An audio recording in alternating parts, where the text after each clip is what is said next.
4, 3, 2, 1, 0. Gather around, Skull brothers and sisters. This is Skull Rants, brought to you by Minnesota Sports Talk. You can follow me on Twitter at SkullWorld. Now let's get talking about the first day of training camp. I know everybody's excited. Only thing I got to go off of is what I see on Twitter, and there was a lot to, see. They didn't practice outside. They because it was raining, they practiced inside. But a lot of good things, a couple disappointing things, but nothing too high or too low. No bad things really happened physically or injury wise. So this is a great first start of the season of training camp. Now it's not going so well over at Bears camp. I guess their new head coach is going with the stick rather than the carrot. Kick the first team offense off the field. I guess it's not going too good with Caleb. Maybe playing bad cop to get these guys into shape, but you're a first year coach. He's talking about him in interviews and things like that, press conferences, and sometimes it's not going to go the right way with the team. I much more appreciate Kevin O'Connell praising public, and then in private, he disciplines. That's the way he's done it. He puts on a good face in public, and I think the players appreciate that. I don't know how far it's going to go with the Bears organization. Maybe it works. They are trying to put together a pretty good team. The whole NFC North has a lot of talent in it and a lot of young talent in it. So we'll see where it goes. I still say the Vikings are going to be the number one. They're going to win the division. I got the Packers second. I got the Lions third. I just think the Lions have lost too much. And then the Bears, they're going to be last. Now, everybody could improve and still everybody end up this way. Now, for us, it all depends on one guy, jjmccarthy, whether or not he can handle the NFL season, being a first-time starter. There's a lot of people think he can't, and there's a lot of people think he can. I'm on the side of the people who think he can, and what I've seen behind it is physical talent. In college, looking back at third downs and when the game's on the line, and there wasn't that many times when the game's on the line because they had a lead on the fourth quarter. But the throws he had to make, being able to scramble the way he did, there is plenty of film there if you just look for it, to show that he has all the talent. And the fact that someone like Colin Cowherd says he's a C player at best and he doesn't have a strong arm, crap, absolute crap. And he's just mailing it in at this point. He doesn't study at all. I've noticed the past few years he just mails in it. Sometimes he doesn't even know the player's still on the team. Now I do that, but I'm not getting paid $2 million, or whatever, $5 million, $10 million for my opinion. But he has no excuse. He has all the time in the world and all the researchers in the world that he should know and be up to speed on things. And just to flippantly say C talent, and he doesn't have a strong arm. And he has one of the strongest arms in the NFL. My concern was hand size and playing in cold weather and stuff like that. I did see balls flutter in college a little bit, but I don't foresee that being a debilitating thing for him. I think he's fine there, but some concerns back of quarterbacks through interceptions. We had interception by Van Ginkel, pick six. First thing he does in a first practice, he just got a knack for it, doing a pick six off. I don't know which quarterback did what, but both Howell and Rippon both did pick sixes. And who else? Linebacker. We had a pick six by Ivan Pace Jr. Now, so that's on the defensive side. So it does sound like Brian Flores had his defense ready. They, a lot of deception, obviously, a lot of, he knows how to coach, and it's the great thing about having such a great defensive mind is just going to make the offense that much better and that much more prepared. They're going against. I'm not. I'm not joking. Going to be one of the best defenses in the league. You got Pro Bowlers all along the front seven, and then you got Pro Bowler at cornerback starting on both sides. Even believe it or not, Rodgers made the Pro Bowl. And then he started gambling, and then he had to take backup role in Philly, won a Super Bowl. I mean, we got Pro Bowlers at corner, and we got a Pro Bowler at safety. Harrison Smith, still a Pro Bowler. And then there is a little bit of news. Josh Metellus started at safety in the base defense, and then when he moved around, um, Theo Jackson came in. Now, I personally feel like Theo Jackson should have a better opportunity to start, and in Metellus fill in, because I do feel like Metellus can get beat deep by receivers, and he's shown that can happen several times. Now, not saying, hey, let's give him an opportunity to start back there, and he might get over it. So hey, we'll see. He's he's got the tenure, he's got the experience. So I understand giving him a shot to take over. He's a captain. Now, keep in mind, I'm telling you, he did participate in practice. There was no hold in. He decided to play even without with his contract still in question. So good for him. It was great to see Darisaw. I saw a video of him holding the pad and someone blocking him. So and I guess like Will Fries and other players that had injury questions didn't participate in team drills. Now, to the main man, JJ McCarthy, Judge Zolgad tracked his throws. 9 of 12 passes were caught. There's some clips of him throwing really crisp, on the money, leading the receiver, throwing it to the outside to where the receiver only he could get it and turn it upfield. Just simple routes, right? So great job there.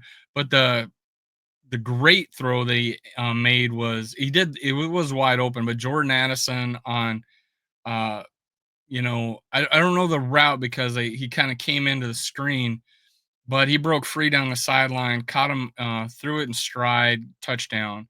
So it seems like JJ McCarthy and Jordan Addison do got a connection. I just think JJ McCarthy can adapt to anybody. But I'm even thinking about getting, even though I just renewed my license plates for 2 years, I'm thinking about getting JJ2JJ 46 as my license plate. Don't steal that. Again, I'm in Florida, so hopefully that's still available. But JJ2JJ for 6. Hopefully it's a lot this year. That's the one thing that's been holding back Justin Jefferson back from being just being said that, hey, this is the number one guy in the league for sure, is that other players score more touchdowns than him, and so that does hold back him a little bit when it comes to people looking inside out. Now his numbers have tailed off from his rookie early years, his earliest years, and it's mainly because of the amount of attention he gets. So it's really important that a Jordan Addison can free up a Justin Jefferson. And one of the storylines, I'm going to talk about some storylines. So, you know what? I was thinking just making this like a 10-minute video and go, but hey, let's talk about some storylines. Big one would be, third receiver. And you got to believe that Jalen Naylor bulked up a little bit, trying to be more of a physical player. I think the reliability was a little off in a couple games last year, but he stepped up and played very well on the remainder of the season. I think Jalen Naylor, sorry, as you know, I've been sick off and on since December last year. I haven't put out a lot of videos, so I just coughing all the time. So sorry about that. So Justin. So Jalen Naylor, I think he's going to fill in that third receiver role just fine. I mean, he's got some he's got some competitors like Rondell Moore. It looks like he's going to start the season. It's one of the great things about Kwesi Adolfo-Mensa. He looks for players that have value. In like a value pick, and getting Rondell Moore, with potential injury concerns, getting Will Fries, potential injury concerns, Kelly late in his career. It's just great for, and then signing Darisaw long term, even though he's coming off an injury at a probably reduced amount. This guy hasn't made a Pro Bowl yet, but is all pro caliber player. So the things, the decisions he make, we're going to benefit from. And one of these is Rondell Moore, who who is a very talented, explosive player that is just going to add to this offense. So, but I think Jalen Naylor is going to be more of a threat deep. I think he, crossing routes, deep ends, just fly routes, clearing out for other players. But he's going to break free. He's going to break free. He's going to get some long passes thrown to him, and I think that has a lot to do with play action that we'll be able to do with this offense, because with this offensive line, the fact that Darisaw and Fries have not, are not on the pup list and they're participating, that makes me think week one. It makes me think week one. Let's go. We'll have all five guys out there week one. And one of the storylines would be, is Donovan Jackson going to start? Now, if you've seen the video of him walking in, training camp, you're like, God, this is a big dude. The concerns I've had in the past of interior offensive linemen that we've had is that they did not come into the NFL with NFL strength. And Donovan Jackson is probably the first time that I felt an interior offensive line. Darius I knew, but interior offensive line that has freaking NFL strength already. This is a man-child strength. He's looking forward to seeing him play, and he's intelligent as all get out. And the fact that he had the flexibility to move up to left tackle and go win a national title. So I believe day one, let's get him out there. Donovan Jackson, start day one. Get him out there. I have no doubt about it. And Blake Brandel being, pretty decent backup, and he's played tackle before too. So we got a lot of flexibility when it comes to offensive line now.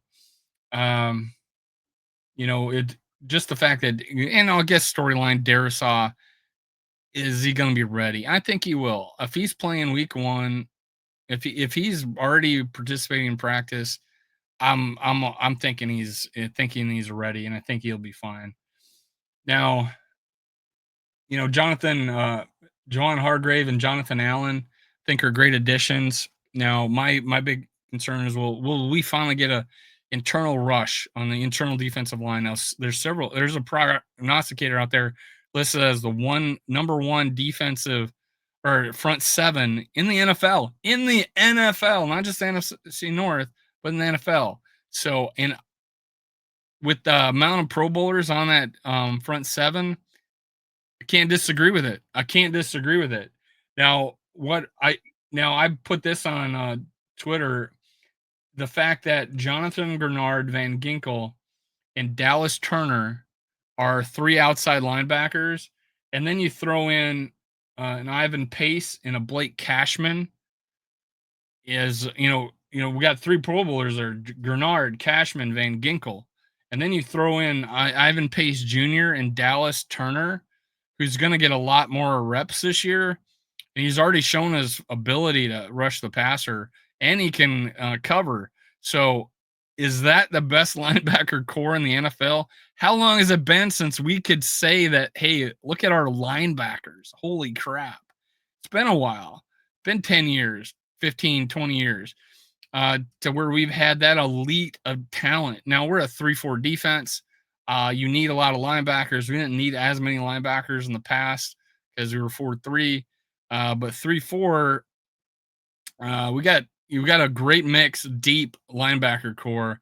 And then you throw, where we were a little worried was depth at that off-ball linebacker, but we brought back Eric Wilson. We drafted Kobe King. Feel a lot better. And then you got guys like Bo Ricker, Gabriel Murphy, that are waiting in the wings. we got a deep linebacker core. I don't think there's none better. Now I do bring up. I felt like Josh Metellus. Now talking about safeties, Josh Metellus has some deficiencies when it comes to matching up with the receiver. Like he's gotten burnt before on several occasions. Normally he's pretty solid. Great tackler. I think he's great in short distances. But when you're got a long field and you can throw a guy deep, I think he's a little weaker in that. Now I think Theo Jackson has shown it in practice, but will he adapt to the NFL as a potential starter? I'm all for it. I'm all for it. Now we do probably in the future need to address the loss of Harrison Smith. If he's gone or we get an injury in that position, we're in a little bit of trouble. Now we do big nickel a lot, so Josh Metellus kind of fill that strong safety role. Um, so that's not an issue too much when we go a big nickel, but little we've been able to work around safety issues because of Brian Flores' defense, but we do need to address that in the future. It's probably the most questionable. I'm cool with our cornerbacks. I feel like Rodgers is a starter in this league, and he's been a Pro Bowl now. And obviously, uh, where the heck they? I'm looking at depth charts, and Byron Murphy Jr. Nickelback. They got him at Nickelback on the ESPN. Yeah, starter. He showed what he could do last year. He really stepped up. Then you got, I think, guys that are athletic, and I think all these guys are pretty sticky. You got Blackman coming off the injury, McLaughlin. I really like those as options. Now, Isaiah Rogers and Byron Murphy, I feel are. I'm I'm not saying I don't think they're average. I think they're above average, and I think we're a lot deeper now at cornerback with younger players than we were. We were relying on older players and a lot of zone. Now I think we can match up man to man a little bit better. So and get after that, and get after that quarterback. So I feel pretty good, and especially in short distances. Getting in the red zone. I think man is important um, for timing purposes on against the defense. But I'm not a genius when it comes to the NFL, but I just feel like being able to go man and mix it up a little bit more is important. And I think we brought that with Isaiah Rogers, and then the other guys that we drafted, Blackman, McLaughlin, we got off of undrafted free agency. So I'm really looking forward to that. Now, one of the key things and storylines I like is I think about Chuck Foreman, all around back. I mean, he had power. He could break long runs. He can catch the ball. He had moves. Spin. He was the spin doctor.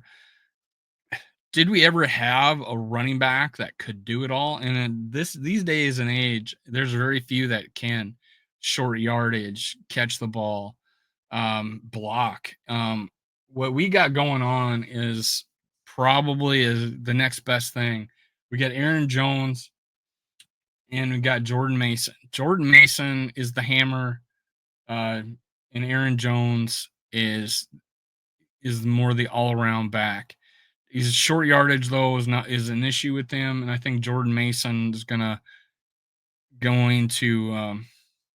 what's the word I'm looking for? Complement him in this offense. And if we lose Aaron Jones, we have no problem Jordan Mason filling in while he becomes healthy again. Now the great thing is Aaron Jones had his best year of his career in most carries. Maybe not the best year of career. Touchdowns weren't that great, but Aaron Jones played every game this last season. He got hurt and had to sit out a couple of second halves, but I think the combination of these two guys. Now, quick question is like, who's gonna be their running back? Ty Chandler still got that. He does have deficiencies, blocking things like that, and I do feel like he's not a guy that you only give 3 carries in the game, he's gonna be good. I think when he started and had that opportunity, he was able to get 15 to 20 carries. He showed that he could get 100 yards. So he he's I'm so sorry. I had COVID last week, and that's another thing to get have a problem with. Uh Again, been sick off and on since December. We still don't know what it is. So let's no, let's end it there. I can't talk too much, otherwise it starts happening. So I appreciate you guys sticking around with me. We still do a show every Tuesday. Last week I couldn't because of COVID. I just lost my voice. Now, moving forward, let's I'm gonna try to do all the things I did in the past, interviews, commentary like this. Uh Day one, training camp, +1, man. Great things to see. I think we got a keeper in JJ McCarthy. And that's just not off of just day one. It's my whole thought process of last year in preseason. The way he took to the off season. He's a sponge, intelligent but gifted athletically, and I think he's got the temperament to lead an NFL team. And obviously everybody's gravitating to him, and he's winning over the Viking fan base, except for a few curmudgeons. But that's it. Skull Vikings. Let's go.